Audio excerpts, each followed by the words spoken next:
Donald Trump's actual wealth has pretty much always been up for debate. Hell, he literally just lost a case where he was found guilty of overinflating his wealth in order to secure better loans in the state of New York. But the general assumption has been that, he does have a lot of money, though it's a net worth that has almost certainly dropped significantly over the years as the urgency of his marketing emails, which constantly and desperately beg regular Americans for cash, have become more and more frequent and more urgent. Please. This is your last chance, Donnie Patriot. needs your money. Well, thanks to the various judgments against him recently, it looks as though the veil is actually dropping, and when push comes to shove, Trump just doesn't have the money to pay his bills, despite repeatedly claiming that he'd have more than enough to easily cover all of this. He needs to put down the avocado toast. That's right. His lawyer, Alina Habba, said the following during an interview just a few short weeks ago. Now, I know that you're planning on appealing this, but you've still got to put up the full amount pending that appeal. Does Donald Trump have that kind of money sitting around? Yes. I mean, he does. Of course, he has money. You know, he's a billionaire. We know that. Turns out that was a lie. And on Monday of this week, Trump's lawyers admitted in a court filing that it would be literally, quote, impossible, unquote, for him to cover the bond that's needed in order to appeal his case. We know it can get confusing when we talk about Trump's court cases, his settlements, his verdicts, his appeals, and so on. There are so many cases happening within a short time frame. I can't juggle all of these court cases and felonies. But this one relates to the previously mentioned New York case where he was accused and found guilty of business fraud. In order to appeal the verdict, he would have to come up with over $450 million. And despite claiming that he's worth billions and billions and billions of dollars, he simply can't seem to find the cash necessary to post bond. Shake a few more couch cushions, buddy. I'm sure it's there. Open up those mattresses. You were saving for a rainy day, and now it's raining. It is pouring outside. The way this man keeps track of things, I'm sure there's a box somewhere in Mar-a-Lago with the $450 million. That's the excuse he should use. He should be like, I had it, but they took the boxes. The feds took all the boxes, including the one with all the money in it. It was my money box. Everyone's targeting Trump, and they stole all my money. So until they return that money, I obviously will not be able to pay this fine. Here's CNBC.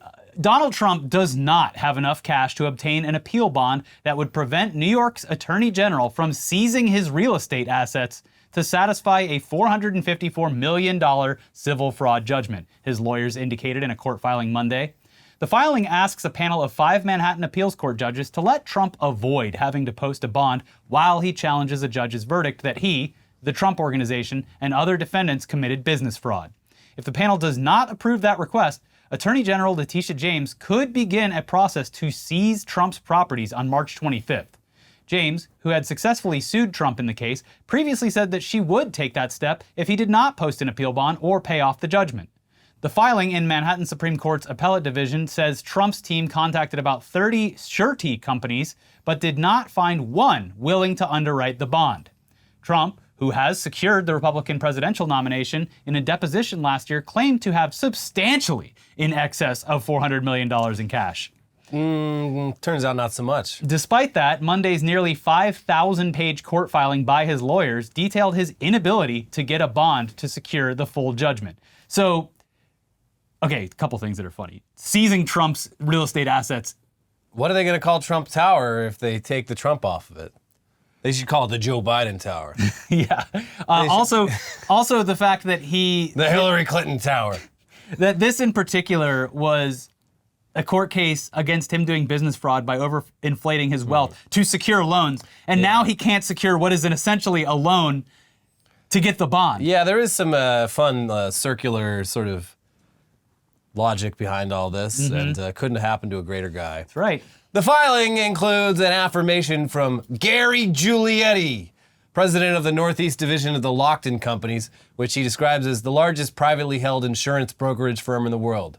Giulietti, who was hired by Trump to help him get a bond, wrote, "Despite scouring the market, we've been unsuccessful in our effort for the simple reason that obtaining an appeal bond for $464 million is a practical impossibility under the circumstances presented." Only a handful of bond surety companies are approved by the Treasury Department to underwrite a bond that large, and many of those firms will only issue a single bond to a maximum of $100 million, Giulietti wrote. He also said that none of those companies will accept non-liquid assets, such as real estate, as collateral. He can't even put up his buildings as collateral. He's so... I can't say that he's fucked because he always finds a way out. He's having a bad time. But this is not fun. Yeah, he's having a bad time. A much worse time than he'd have had if he just like not ran for president and continued being rich and famous. Yeah. For the rest of his life. You don't understand. This is a curse of his own building. These shorty companies, they don't understand. I'm not liquid. All the money is tied up in Trump NFTs and the Trump coin.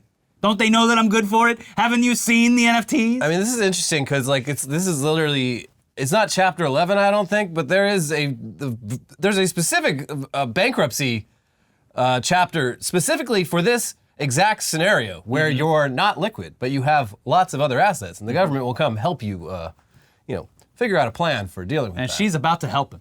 We'll see. So yeah, they also note that Trump already has a bond for the E. Jean Carroll case to the tune of $91.6 million, but that the company who issued him that bond refused to do so for the New York fraud case. What, you need another one? We're already in the hole, $100 million. Oh my God. He's like running around New York like Adam Sandler in Uncut Gems, trying to find, trying to get a good bond. Listen, you give me this $500 million, I'm gonna turn it into $1 billion overnight. Meanwhile, the interest on the settlement continues to go up at a rate of $112,000 a day, while he and his legal team attempt to get the judgment overturned or reduced. And this would make sense with the story last week that Donald Trump met with Elon Musk for, everyone assumes that it was asking money. Elon Musk has obviously, and in the Don Lemon interview, said that it was nothing like that. But, okay, first of all, did you watch the interview?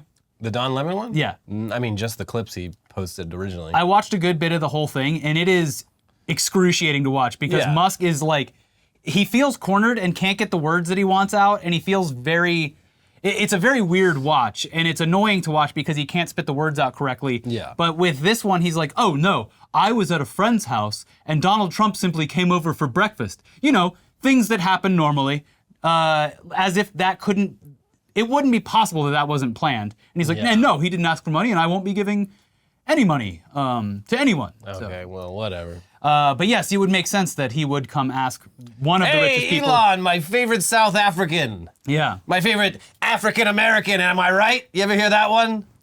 Be real easy to make all of these problems go away once the big guy's president, huh? But first, I need a favor. A little thing called I can't say that word, actually. They told me not to say it. Quid pro quo. I'm gonna do it anyway. Should I say it, folks? Before we move on from Trump for the day, we should probably at least mention the fact that at his rally in Ohio this past weekend, he literally stood and saluted during a rendition of the national anthem sung by people who participated in the insurrection on the U.S. Capitol, which started with, "Please rise for the horribly and unfairly treated January 6th hostages." Ladies and gentlemen, please rise for the horribly and unfairly treated January 6th hostages.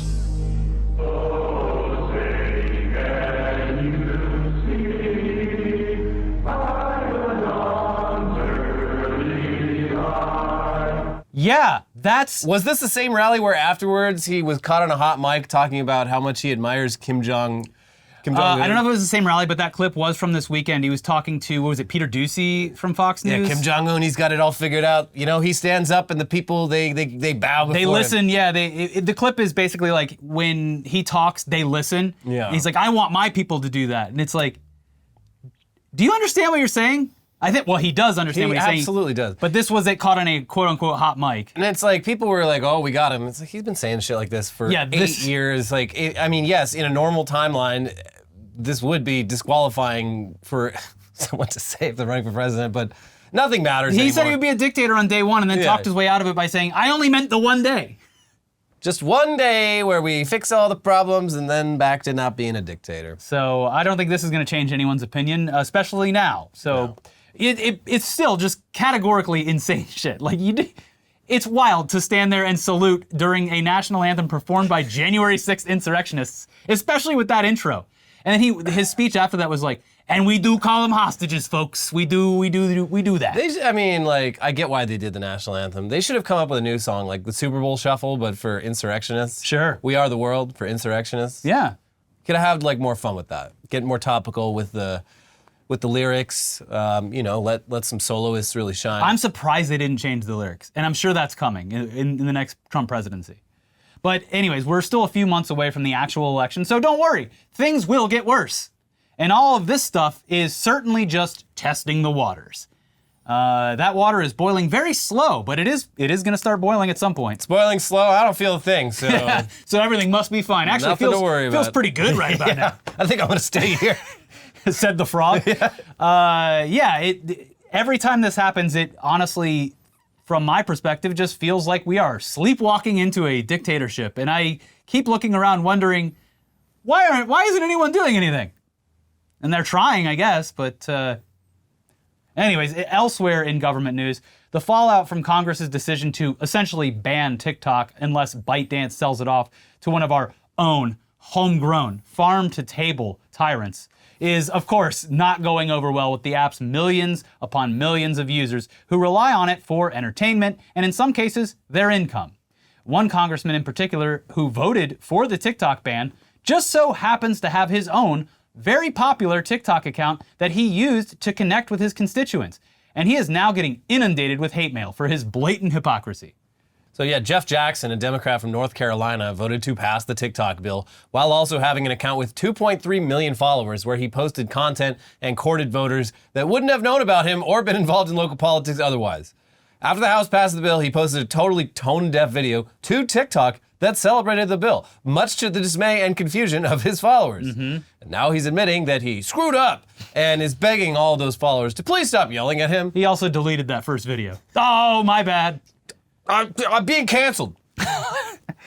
Cancel culture strikes again. Here's Gizmodo. Congressman Jeff Jackson's latest TikTok video starts simply, "I apologize.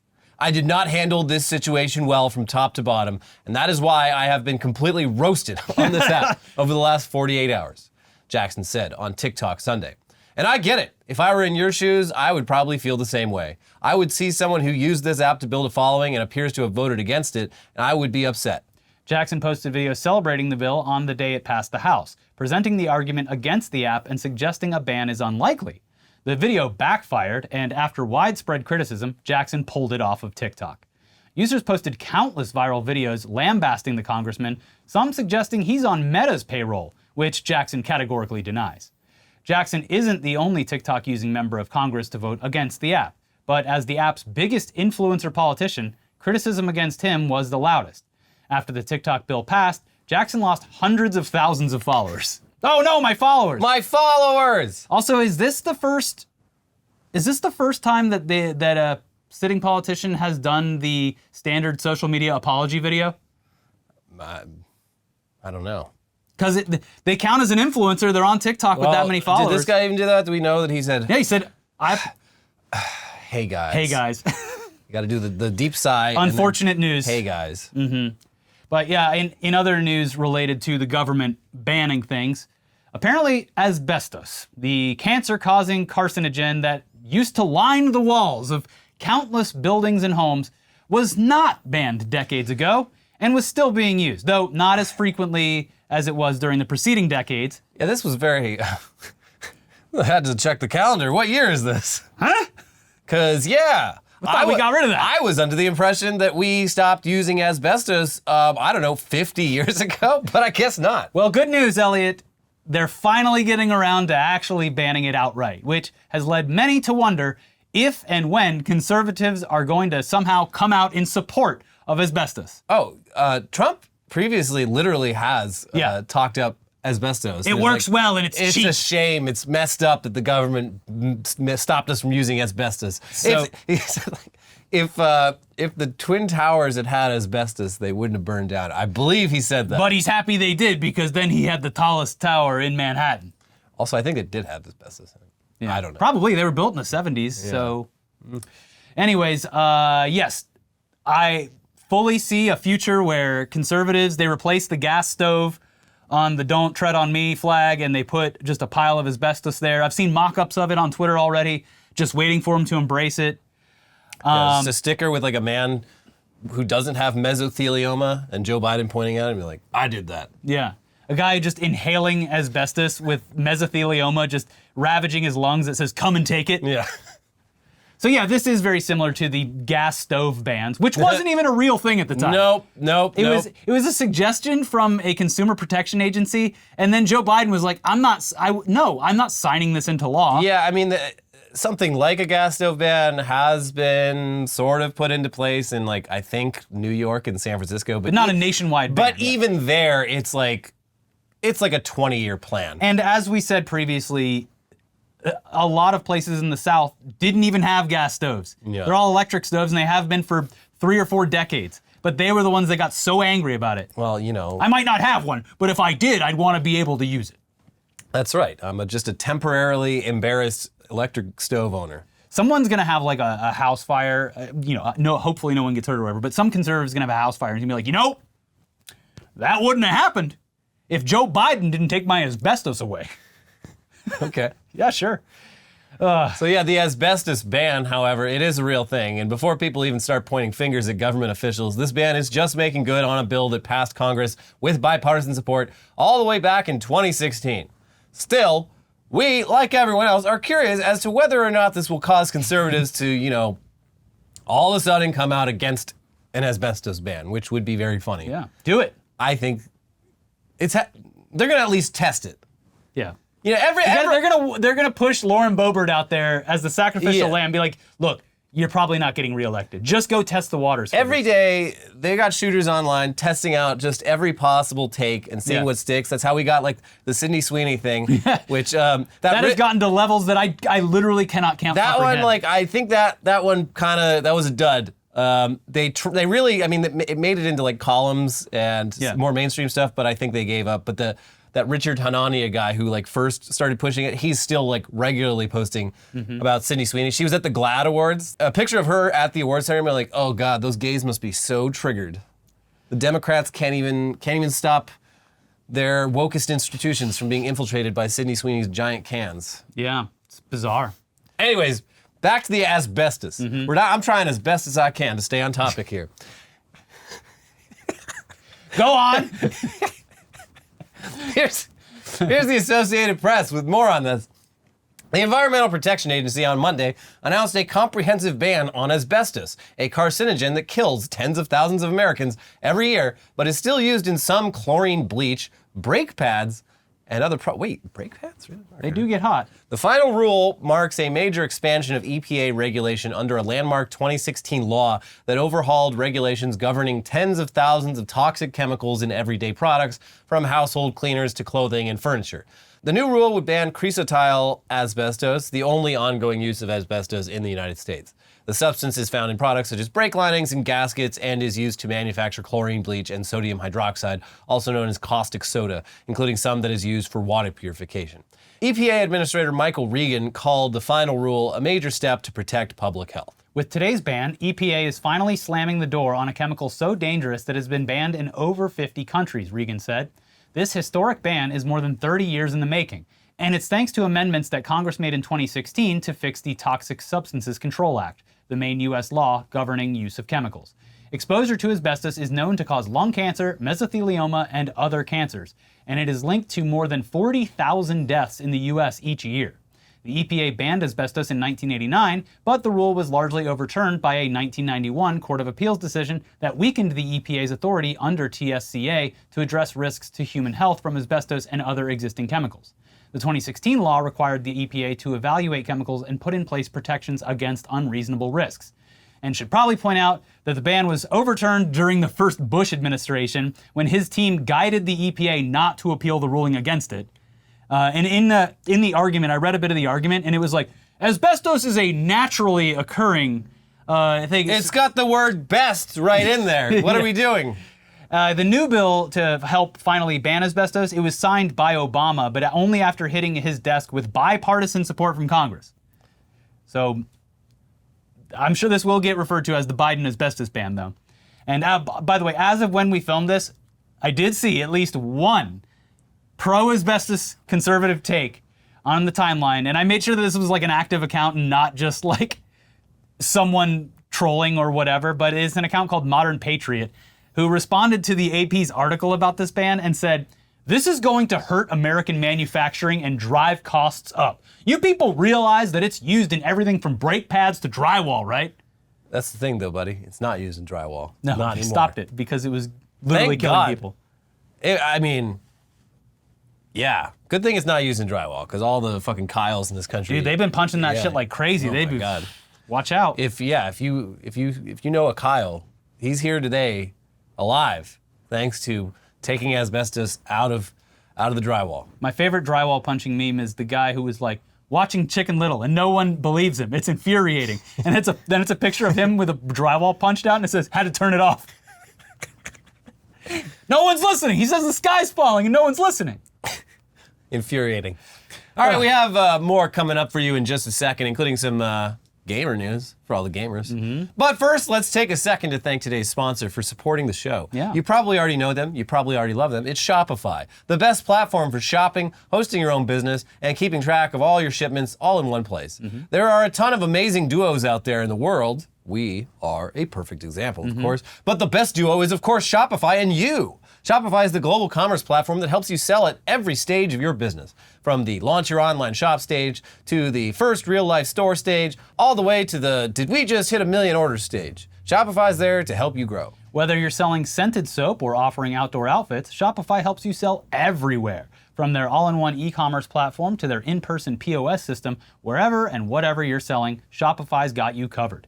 Shopify helps you turn browsers into buyers with the internet's best converting checkout, up to 36% better compared to other leading commerce platforms. No matter how big you want to grow, Shopify gives you everything you need to take control and take your business to the next level. We love Shopify's simple and easy to use app because it keeps track of all your online shipments. You can even connect other platforms so that your tracking is all in one place. Shopify powers 10% of all e-commerce in the US. And Shopify is the global force behind Allbirds, Rothy's, and Brooklinen, and millions of other entrepreneurs of every size across 175 countries. Plus, Shopify's extensive help resources are there to support your success every step of the way. Because businesses that grow with Shopify. Sign up for a $1 per month trial period at shopify.com/itdaily, all lowercase. Go to shopify.com/itdaily now to grow your business, no matter what stage you're in. Shopify.com/itdaily. All right, back to the news now. And guess what? New Twitch meta just dropped.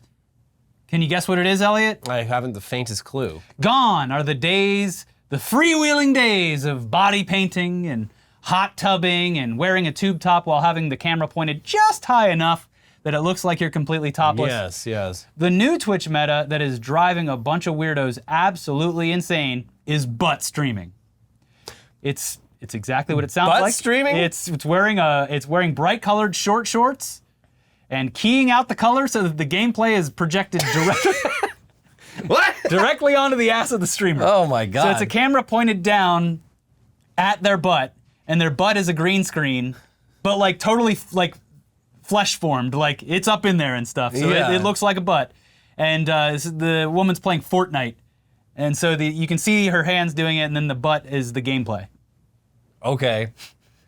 Morgue Pie, the streamer behind this new meta, which according to Kotaku started with her watching Moist Critical videos projected onto her butt, and then evolved into just showing live Fortnite gameplay using her ass as a picture-in-picture. Honestly, great, awesome. Just when we thought there weren't any new ways to innovate and anger Twitch users, someone gets creative, they break the mold. It's awesome, you love to see it. And according to Kotaku's reporting, everyone is already jumping on board and adding more content to boobs and butts all over the site. Other Twitch streamers have joined in on the platform's newest meta. A handful of creators are playing games on anime titties. Some VTubers are displaying gameplay on anime thighs and entire bodies for some strange reason. Sex sells, after all, and the platform is no stranger to nudity, artistically implied or otherwise. Hell, even Hassan Hasanabi Piker got in on the fun, tweeting an image on March 16th of him squatting weights with Fortnite gameplay on his ass. For her part, Morgue Pie is enabling this Twitchception, posting to Twitter on March 17th an image of her green-screened butt, in case anyone wants to use it. Not everyone is thrilled about all this ass on screen, though. Twitch is cooked, man, one popular tweet reads. This is the craziest thing I've ever seen on Twitch, reads another. Wrong. What if Fortnite streams turn into? Wonders a third Twitter post. Yeah, and we predicted it at the beginning of the year that this would be the last year of Twitch as we know it. It's over, guys. Not that this wouldn't have made sense in previous Twitch years, but between the massive rounds of layoffs and just the dwindling support for the site, it seems like it's going to be a write-off for Amazon. They actually, other Twitch news, their April 2nd is the last day that you can do the watch-along. The Prime Video watch-along stuff. Oh, yeah. Party mode they're or whatever. shutting this thing down. Yeah, they've tried everything. They did football on there. They did Prime Video available on there. They did watch-along access. It's Jover. It's Jover. But not to be outdone by the Coomers on Twitch. Someone committed an actual crime over the weekend by apparently cranking their hog during a screening of that new Kristen Stewart movie, Love Lies Bleeding, and then falling asleep with their dong out and waking up to handcuffs. Because, yeah, that'll happen. You committed a sex crime. Yeah, you can't jack off in the movie theater. Just ask Pee Wee Herman. But he did it in a porno theater in the 90s when there were no other options. He didn't fall asleep with his dick out. He did it discreetly. Yeah, he stared in that detective's eyes and he finished. He did nothing wrong, actually. That's right. So I don't know what's wrong with people. I don't know if this is like post-COVID brain rot. Because this is a wide-ranging problem. People don't know how to behave themselves in any situation. In several ways, like obviously doing this is bad, but then someone took a picture of this man passed out with his dick out, and like I'm like, I feel like I shouldn't be seeing this either. This feels like a crime. This also feels wrong. It's like you committed a crime documenting someone else's crime. So yeah, there were rumors that something like this happened during Madam Web screenings due to Sydney Sweeney ending wokeness on the screen. Yeah. But this weekend, as Elliot pointed out, we got photographic proof of someone doing it during another movie that features incredibly attractive women that could get you in a chokehold and squeeze you till you pass out. That's right. That's why they love it, apparently. And obviously we can't show you the photo, but yeah, I mean, it's out there and it's someone sitting there passed out with their willy dangling. Another sign that the pandemic has mentally destroyed They people. made movie theater seats too comfortable. That's right. We need to go back to like couches. Yeah, we need to go back to feeling like you're sitting in a church pew, just in discomfort and pain the whole time. Oh man, I love the comfortable seats, so I don't co-sign on that. But yes, I agree that people are being very weird in public, specifically at like live performances, where even the performers have had to stop and instruct people to please be normal. Yeah, stop jacking off. So just jack off at home like a normal person, okay? Now, what's even more bizarre about this story is that, and this is weird. This was very strange. A24 tweeted about the incident in order to promote the movie. Yeah. Which is wild. Now in theaters. Hey, come see what all the hubbub's about. Yeah. You won't believe it either. And also there was some other, this guy like snuck in liquor and cigarettes too. Like, the picture of him passed out with his willy, he's got like so much just like stuff just like spread out around This him. is like if one of the Trailer Park Boys went to the movie theater. Here's the full story from Variety. A moviegoer at MJR Southgate Cinema in suburban Detroit was arrested for allegedly engaging in lewd behavior during a screening of the new Kristen Stewart movie, Love Lies Bleeding. The Southgate Police Department confirmed to Variety that a patron was arrested after a Thursday night screening of the noirish thriller and is still in police custody as of Friday morning. He has not yet been arraigned and no charges have been brought forth. Love Lies Bleeding is a sexually charged film about a pair of lesbian lovers that is set in the world of bodybuilding. A not safe for work photo of a man asleep in a reclining movie theater chair with his penis exposed was posted by Twitter/X user @UglyXKorean, who captioned the image, "Went to go see Love Lies Bleeding and this drunk guy jacked himself off to sleep." On the table next to the chair were several items, including 2 small bottles of liquor, a pack of cigarettes, and his ticket. I know I paid for this seat. I can do whatever I want. Why am I being arrested? For enjoying a movie? A succulent lesbian movie? This is Democracy Manifest. Nice chokehold. Are you ready to accept my penis? A24, so they quote tweeted this entire article and added a trailer for the film over the weekend. Come see what all the fuss is about. Yeah, so we're actually curious as to whether or not someone fucked the popcorn bucket during Dune, for real. Yeah, because I thought that was just a joke, but now I'm wondering if that was serious. Yeah, I want some of that. Like, what that Shai Hulud do? I absolutely am sure that at least one person went home and fucked it. Yeah. Like, there is no way that with that many people getting that many popcorn buckets, that not one person didn't get a little... Someone fucked it, Yeah, someone did, but in the theater, not sure. Don't do this. Yeah. Please be normal. Please be normal. Everyone got so used to watching movies at home during the pandemic. Here's where I forgot how to behave in public. Here's where I will agree with you on the chairs. We're gonna get roasted in the comments for this because everyone does want to be comfortable, and I agree. But there should be a limit on how far you can recline, because specifically at the ones here, like the Dolby Atmos theater, you can pretty much lay down, flat. It's ridiculous. And this person is like fully laid down. If this person was, forced to hunch over, maybe they would have passed out, but it wouldn't have been as obvious. They would have been hunched over their penis. I mean, what's next? A fucking bathtub in every seat? Come on. Oh, what? I can't jerk off in this bathtub? Thought this was America. Anyways, back to gaming for a second, because apparently the esports tournament for the game Apex Legends is officially postponed because hackers infiltrated the accounts of some of the competitors and equipped them with cheats during the matches. Oh, what? Yeah. During the matches, certain exploits started popping up onto their screens, like identifying the locations of other players, and in one case, giving a pro player an aimbot live. So there's footage of these hacks taking place, which is wild because you could very easily imagine how weird it must have felt for the people competing and how stressful it must have been to explain that they were being hacked during a live competition. Jesus, this is mortifying. The guy had to take his hands out. He's like, I didn't do this.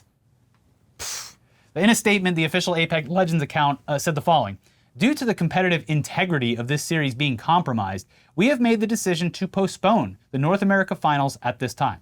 We will share more information too. And as many have pointed out, EA very famously just laid off a fuck ton of people. Yeah. And maybe not, but you would assume that with more people having eyes on these kinds of tournaments and the game, there might be a little more in place to stop this from happening. Yeah, maybe. Sure. It's a wild thing, though. Like, what was the point of this? This is just to sow chaos. Yeah. That's why crazy. some of them do it.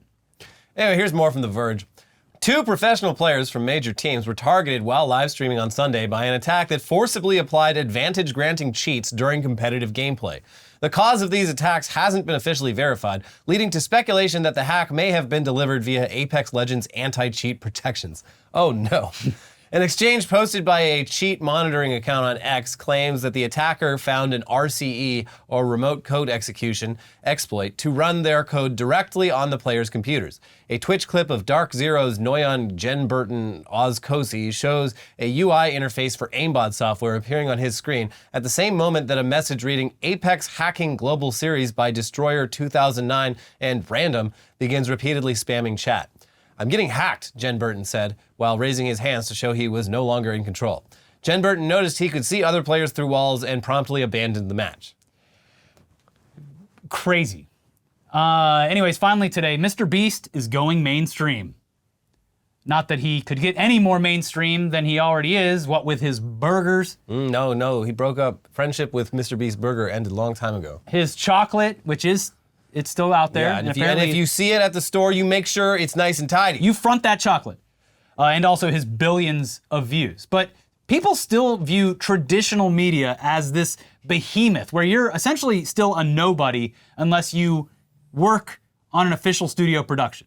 Like, it's just a weird kind of barrier. He's bigger than any of those. Like, I know. What's the point? The only point would just be, like, legitimacy. Yeah. Even though that sense of legitimacy is really less and less important these days. Well, he's officially made it now and is producing the biggest competition series deal in TV history, where the winner of his new Amazon show will take home $5 million. And at this point, we have to wonder if it won't eventually turn into an actual version of Squid Game, which he already recreated. Yeah. Here's the Washington Post with more on the Mr. Beast show. The show, called Beast Games, would be the first foray into traditional entertainment by Mr. Beast, whose real name is Jimmy Donaldson. Donaldson has soared to success on YouTube in recent years, becoming the individual with the most subscribers on the platform. Beast Games will consist of 1,000 contestants competing for a $5 million cash prize, the largest single prize that's ever been offered on television or streaming. Donaldson will host and executive produce the show, which will be available in 240 countries and territories. Mr. Beast has captured the attention and imagination of fans of all ages, from all walks of life and all over the world. Jennifer Salke, head of Amazon MGM Studios, said in a statement, "We are excited to work with Jimmy and his talented team to bring his brilliant, high production and stakes-raising concepts to Beast games for our global customers to experience." Amazon beat out at least one other major streaming service to land the deal, according to The Hollywood Reporter, and Donaldson will have creative control over the show. Cool. I think they're going to have, just my opinion, I think they're going to have a rude awakening with how views transfer to different platforms. Yeah. They're like, oh, we're going to get, no problem, we're going to get like hundreds of millions of views. Yeah, no, he gets this many views on YouTube. Imagine how many views he's going to get on TV. Yeah, on Amazon, like the huge platform, surely everyone is going, this is going to transfer over, like it always historically does, to traditional media. But good for him, get the bag, I guess. I mean, everything I read about Jimmy Donaldson, I get the strong impression he has an absolutely miserable life. He has created just a prison of his own design. He doesn't do anything for fun. He doesn't see the sun for days at a time. Can't go out in public. Yeah, he has no life outside of his videos. Even if he went out in public, he'd probably get hounded for money from people. Yeah, it's like, it does not seem like, I don't know. I feel like if anyone needs to burn out, it's probably him. Yeah, well, maybe this is an exit plan. Like, I got studio money and I can leave now, but like, I don't think that's gonna happen. Spin this shit off, because like, even like in his own videos, which I haven't seen a whole lot of, it's like, it's literally just him being like, all right, that's cool, let's go see this other thing. He should do what Blippi did and hire a new Blippi. Yeah. Is Blippi 2 still the current Blippi? They go back and forth, I think. Oh, that's weird. At least when I checked. Does Blippi think children are stupid? They're not, because my friend has a kid that watched Blippi and was like, why is there a new Blippi? And that's how I knew that they switched back and forth. Because I was like, let me look at the channel. And I was like, it's weird, because there's some with original Blippi, and there's some with new Blippi. Damn. Yeah, well. Good for him. Hopefully he's able to live a normal life at some point, because it sounds like he has created his own prison. And, it sounds like he's like forgotten how to be just a person in a lot of ways. It's dark. Yeah, he said he had to like pretty much do away with any actual personality. He's because like personality, like if by having any personality, you are inevitably going to alienate someone. Yeah. So by leaving your personality as just like a blank slate, you have the most mass appeal. And I'm like, that is an incredibly depressing way to describe what you admit is like 99.9% of your everyday life. Like this is just your life. Yeah. I don't get it. Anyways, personal best, I've completed the marathon. He won. He got first place in the marathon. That's not true. That's, no. Yeah, Ricky is in the LA Times, first place. He beat Bearson. No, I did meet Bearson though. He ran past me. Yeah. Obviously better at keeping a consistent pace, because I started out fast and then obviously slowed down a bit. But slow and steady. Barely over 4 hours. 4 hours would have been my ultimate amazing I can't believe it goal, because I did just come back from like an injury. 6.5 miles per hour on average. I don't know. It was a 9 minute and 30 second pace per mile. So I don't know. Math is hard. Pretty good. But it was great. I had a great time. The last 5 miles were torture. I finished and I was like, I don't recommend anyone ever doing this. I can't. We have stairs. I can't walk down them. I have to take an elevator. Everything hurts. You learned a very important lesson. But I did it, and life goal complete. Can't wait for the next one. I guess maybe. I don't know. We'll see. You gonna do this again? Maybe. I don't know. It was fun until it wasn't. The last 5 miles were torture, but like, it was fun until then. All right. Got to see the city. I haven't seen the Chinese theater in a couple years, so it was nice to run by that. I liked seeing the city too. Yeah. Well. In a car. No, I see the appeal. Yeah, it's fun. All right, well, yes, that's just a personal note. Thank you. And make sure you like the video and leave a comment and subscribe to the channel. And if you want more videos, we'll have more coming up in the next day or two. But if you want more now, we have weekly weird news about our favorite Australian, not our favorite, but an Australian recreating the Titanic. Yes. And an episode of News Dump. So check both of those out, and we will see you soon. Bye. Bye.